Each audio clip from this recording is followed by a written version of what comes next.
Buying a home for the first time may be as difficult as it's ever been in the Tri-Cities. In the next installment of our Balancing the Boom Growth in the Tri-Cities series, we're tackling affordable housing. Today, we're hearing from first-time home buyers, young people breaking into the market, about some of the difficulties they faced. John Janko joins us in the studio with more on two people whose paths to homeownership came at very different stages of the market. John?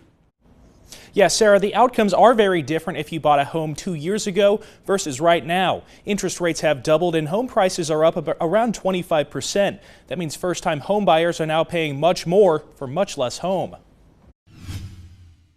Our interest rate is around 3%, and now they've doubled.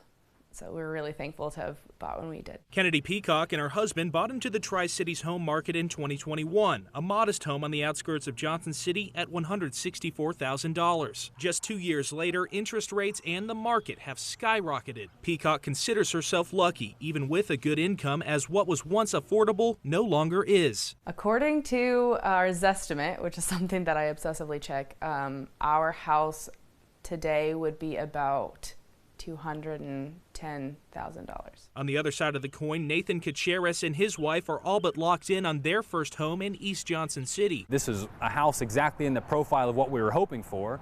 It had just been priced higher than we could afford or consider, but it had been dropped right into our price range. Unlike Peacock, the home will cost the Kacherises more with their 6.5% interest rate. Given the financial situation, Kacheris is only able to put down 3% on the home. We could afford the monthly payments. Just thinking about a 20% down payment was pretty wild to consider. Kacheris is set to join the group of homeowners who are now paying more each month for housing. Data from the Atlanta Fed indicates a typical Johnson City home buyer's median housing payment each month is 73% higher than 3 years ago, meaning housing is taking up a much larger share in monthly spending, a trend seen in other Tri-Cities markets. Amongst Peacock's friends, the hopes for home ownership anytime soon are dim, something she blames on the market, but also that pay hasn't kept up. The amount of pay that we receive has not increased proportionately. People my age think buying a home is nearly unattainable until they're in their late 30s. Affordable housing is slipping away from renters too. Chikaris dealt with that in his Johnson City apartment. So we raised our rent 10%.